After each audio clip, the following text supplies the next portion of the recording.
Niedźwiedź polarny. A tam Hammerfest. Hammerfest to najdalej na północ wysunięte miasto świata.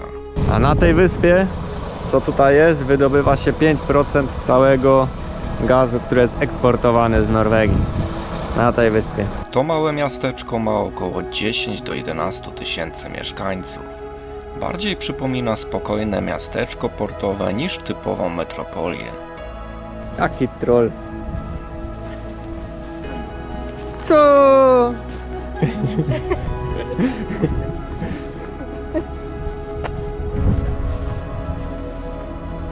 Piesek.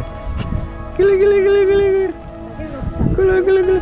Subskrybuj mój kanał i kliknij w dzwoneczek, żeby nie przegapić kolejnych odcinków z moich podróży. W komentarzu napisz, co najbardziej podobało Ci się w dzisiejszym odcinku.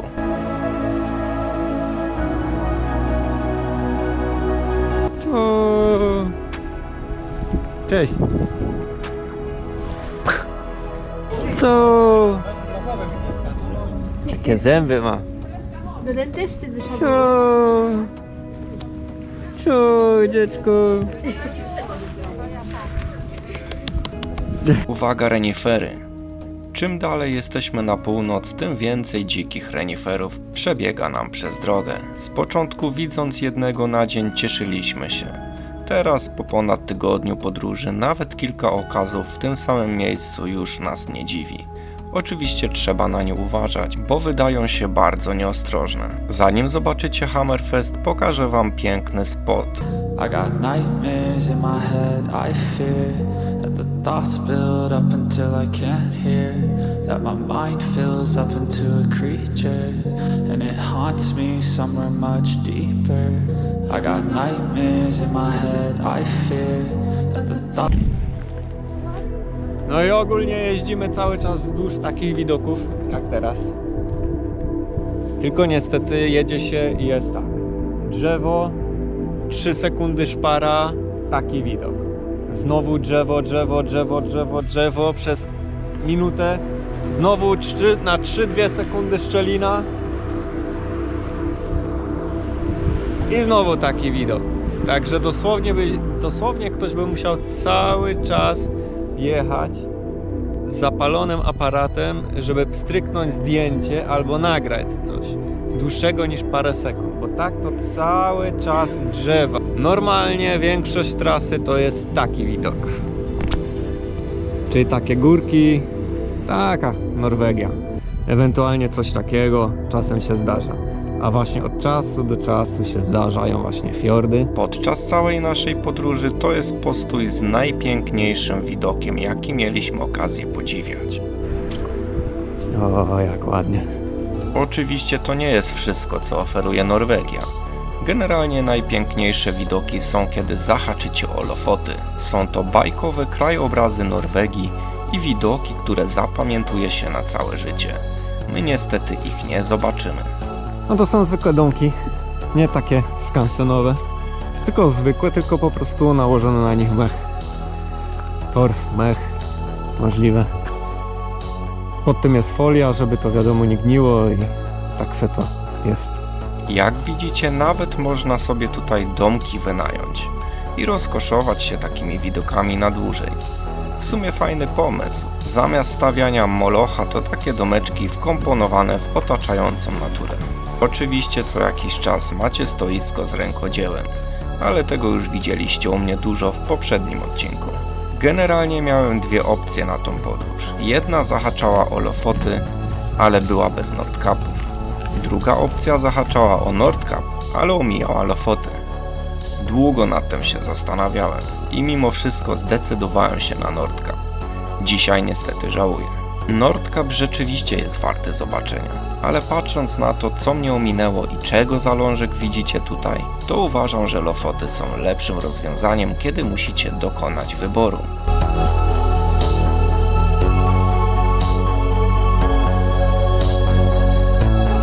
Muszę coś nagrać, bo normalnie ludzie nie uwierzą ty. Moja żona codziennie mi nawala w hotelach w Norwegii, że normalnie wieje jej z kratki. I Normalny człowiek by w ogóle to olał i tak dalej, ale ona zrobiła sobie coś takiego. No, patyczka od kawy, ręcznik, żeby kratkę zakryć. Najwyższy czas wrócić na główny temat. Za chwilę Hammerfest. Chcesz wesprzeć mój kanał i pomóc mi w realizacji marzeń? Wystarczy, że postawisz mi wirtualną kawę o dowolnej kwocie. Link znajdziesz w opisie. Bez rejestracji i bez zakładania konta. Za wszelkie wsparcie bardzo dziękuję. Widzicie niebieski autobus? Przyjrzyjcie się.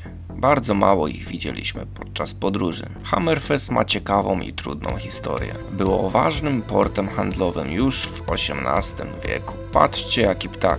W czasie II wojny światowej zostało prawie całkowicie spalone przez Niemców. Po wojnie miasto zbudowano od nowa, dlatego wygląda dość nowocześnie. To miasto, które dosłownie podniosło się z popiołów. Jak już widzicie, rzuca się w oczy ta konstrukcja. Jest to pawilon muzyczny i jest jedynym budynkiem, jaki mamy dzisiaj, który pokazuje styl budynku w starym Hammerfest, które spłonęło w 1945 roku. Pawilon został odrestaurowany w 2021 roku przez Ewę i Knuta Arnesenów. Ewa wybrała kolory, zgodnie z filozofią, że szorstki klimat potrzebuje jednolitych kolorów. W pobliżu jest ogromny projekt gazowy Snochwit, który daje miastu pieniądze i pracę. Mówiłem o nim na początku filmu. Mieszkańcy Hammerfest są przyzwyczajeni do trudnych warunków życia i są dumni z tego, że żyją na końcu świata. Hammerfest to spokojne, surowe miasto na końcu świata, gdzie natura rządzi życiem ludzi, a czas płynie inaczej. Chodząc po mieście widać, że jest to typowo portowe miasto, w dodatku bardzo spokojne i puste.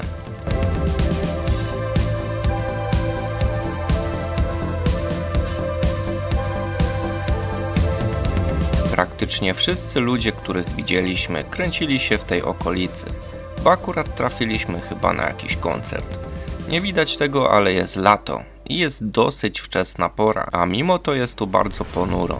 Od tubylców dowiedzieliśmy się o fajnym szlaku, na który nam zabrakło czasu, ale być może wy z niego skorzystacie, bo podobno warto. My musieliśmy ogarnąć inne sprawy i musieliśmy zrezygnować z niego. Po sprawdzeniu w Google zdecydowanie polecam się tam wybrać. Widzicie hotel po prawej? Musicie iść wzdłuż niego aż do samego końca. Tam, gdzie był pawilon muzyczny. Za nim jest wejście na górę, z której jest wspaniały widok na całą okolicę.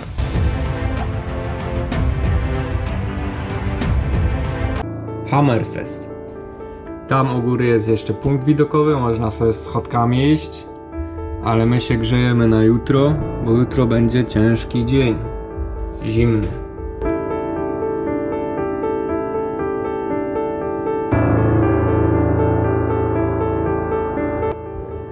Jest 5 po północy. Niebieskie niebo. Masakra, jak po południu.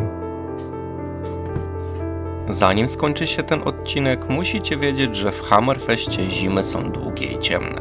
Latem bywa chłodno i ponuro, jak widzieliście. Zachodzą tu też dwa ważne zjawiska. Dzień polarny, czyli od maja do lipca słońce w ogóle nie zachodzi, oraz noc polarna. Zimą przez kilka tygodni słońce nie wschodzi. To bardzo wpływa na psychikę ludzi i nie każdy nadaje się do życia w takim klimacie. A teraz co? Nie męczę was. Rozkoszujcie się widokami z trasy i do zobaczenia w kolejnym odcinku.